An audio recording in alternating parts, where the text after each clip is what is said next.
سورہ نمبر 59 الحشر۔ اعوذ باللہ من الشیطان الرجیم، بسم اللہ الرحمن الرحیم۔ شروع اللہ کے نام سے جو بڑا مہربان نہایت رحم والا ہے۔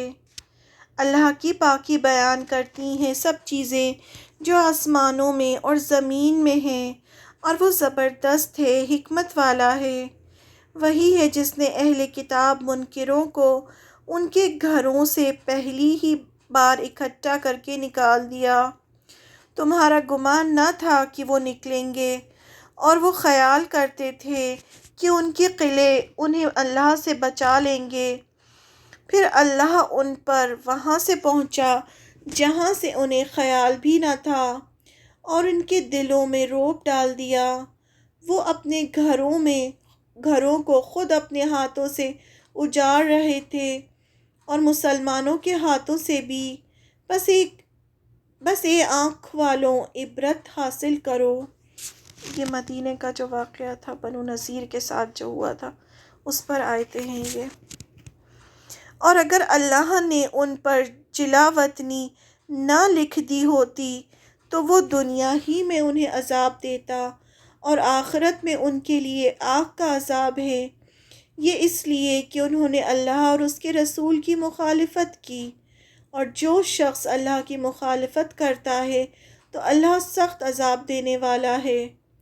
کھجوروں کے جو درخت تم نے کاٹ ڈالے یا انہیں ان کی جڑوں پر کھڑا رہنے دیا، تو یہ اللہ کے حکم سے، اور تاکہ وہ نافرمانوں کو رسوا کرے۔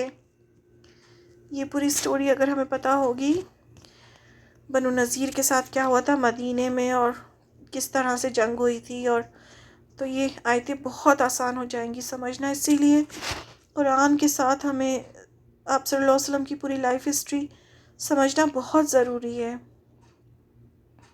آیت نمبر 6 سے، اور اللہ نے ان سے جو کچھ اپنے رسول کی طرف لوٹایا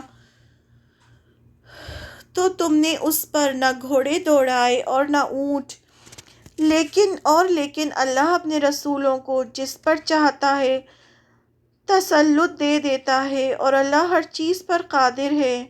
جو کچھ اللہ اپنے رسولوں کو بستیوں والوں کی طرف سے لوٹائے تو وہ اللہ کے لیے ہے اور رسول کے لیے، اور رشتہ داروں اور یتیموں اور مسکینوں اور مسافروں کے لیے ہے۔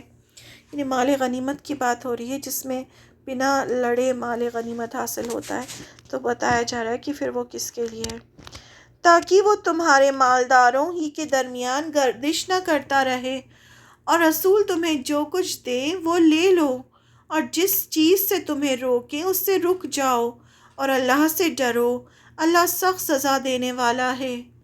ان مفلس مہاجروں کے لیے جو اپنے گھروں اور اپنے مالوں سے نکالے گئے، وہ اللہ کا فضل اور رضامندی چاہتے ہیں، اور وہ اللہ اور اس کے رسول کی مدد کرتے ہیں، یہی لوگ سچے ہیں۔ آیت نمبر 9 سے، اور جو لوگ پہلے سے دار مدینہ میں قرار پکڑے ہوئے ہیں اور ایمان پر جمع کیے ہوئے ہیں، جو ان کے پاس ہجرت کر کے آتا ہے اس سے وہ محبت کرتے ہیں، انصار کی بات ہو رہی ہے، اور وہ اپنے دلوں میں اس سے تنگی نہیں پاتے جو مہاجرین کو دیا جاتا ہے، اور وہ انہیں اپنے اوپر مقدم رکھتے ہیں اگرچہ ان کے اوپر فاقہ ہو۔ اور جو شخص اپنے جی کے لالچ سے بچا لیا گیا تو وہی لوگ فلاح پانے والے ہیں۔ اور جو ان کے بعد آئے وہ کہتے ہیں کہ اے ہمارے رب، ہمیں بخش دے اور ہمارے ان بھائیوں کو جو ہم سے پہلے ایمان لا چکے، اور ہمارے دلوں میں ایمان والوں کے لیے کینہ نہ رکھ، اے ہمارے رب تو بڑا شفیق اور مہربان ہے۔ آیت نمبر 11 سے، کیا تم نے ان لوگوں کو نہیں دیکھا جو نفاق میں مبتلا ہیں، یعنی منافق ہیں؟ وہ اپنے بھائیوں سے کہتے ہیں جنہوں نے اہل کتاب میں سے کفر کیا ہے، اگر تم نکالے گئے تو ہم بھی تمہارے ساتھ نکل جائیں گے، اور تمہارے معاملے میں ہم کسی کی بات نہ مانیں گے، اور اگر تم سے لڑائی ہوئی تو ہم تمہاری مدد کریں گے، اور اللہ گواہی دیتا ہے کہ وہ جھوٹے ہیں۔ اگر وہ نکالے گئے تو یہ ان کے ساتھ نہیں نکلیں گے، اور اگر ان سے لڑائی ہوئی تو یہ ان کی مدد نہیں کریں گے، اور اگر ان کی مدد کریں گے تو ضرور وہ پیٹھ پھیر کر بھاگیں گے، پھر وہ کہیں مدد نہ پائیں گے۔ یہ آپ صلی اللہ علیہ وسلم کے زمانے میں مدینے میں جو بھی لوگ آپس میں جو باتیں کرتے تھے اور جو بھی ان کی پلاننگ ہوتی تھی، وہ سب اللہ تعالیٰ آپ کو قرآن کے ذریعے اس کی خبر دے دیتے تھے۔ تو یہ اسی کے بارے میں ہے۔ آیت نمبر 13 سے، بے شک تم لوگوں کا ڈر ان کے دل میں اللہ سے زیادہ ہے، یہ اس لیے کہ وہ لوگ سمجھ نہیں رکھتے۔ یہ لوگ سب مل کر تم سے کبھی نہیں لڑیں گے، مگر حفاظت والی بستیوں میں یا دیواروں کی آڑ میں۔ ان کی لڑائی آپس میں سخت ہے، تم انہیں متحد خیال کرتے ہو اور ان کے دل جدا جدا ہو رہے ہیں، یہ اس لیے کہ وہ لوگ عقل نہیں رکھتے۔ آیت نمبر 15 سے،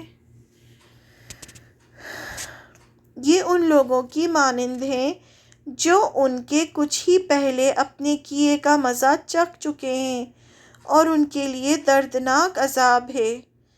جیسے شیطان جو انسان سے کہتا ہے کہ منکر ہو جا، اور جب وہ منکر ہو جاتا ہے تو وہ کہتا ہے کہ میں تم سے بری ہوں، میں اللہ سے ڈرتا ہوں جو سارے جہان کا رب ہے۔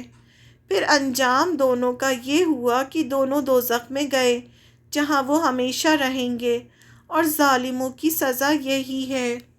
آیت نمبر 18 سے، اے ایمان والوں، اللہ سے ڈرو، اور ہر شخص دیکھے کہ اس نے کل کے لیے کیا بھیجا ہے، اور اللہ سے ڈرو، بے شک اللہ باخبر ہے جو کچھ تم کرتے ہو۔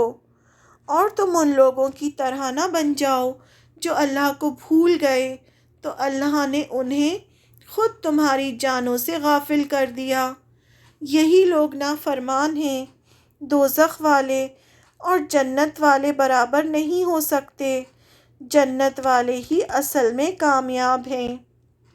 آیت نمبر 21 سے، اگر ہم اس قرآن کو پہاڑ پر اتارتے تو تم دیکھتے کہ وہ خدا کے خوف سے دب جاتا اور پھٹ جاتا۔ اور یہ مثالیں ہم لوگوں کے لیے بیان کرتے ہیں تاکہ وہ سوچیں۔ وہی اللہ ہے جس کے سوا کوئی معبود نہیں، پوشیدہ اور ظاہر کو جاننے والا، وہ بڑا مہربان ہے اور نہایت رحم والا ہے۔ وہی اللہ ہے جس کے سوا کوئی معبود نہیں، بادشاہ، سب عیبوں سے پاک، سراسر سلامتی، امن دینے والا، نگہبان، غالب، زوراور، عظمت والا۔ اللہ اس شرک سے پاک ہے جو لوگ کر رہے ہیں۔ وہی اللہ ہے پیدا کرنے والا، وجود میں لانے والا، صورت گری کرنے والا، اسی کے لیے ہیں سارے اچھے نام۔ ہر چیز جو آسمانوں اور زمین میں ہے اس کی تسبیح کر رہی ہے، اور وہ زبردست ہے، حکمت والا ہے۔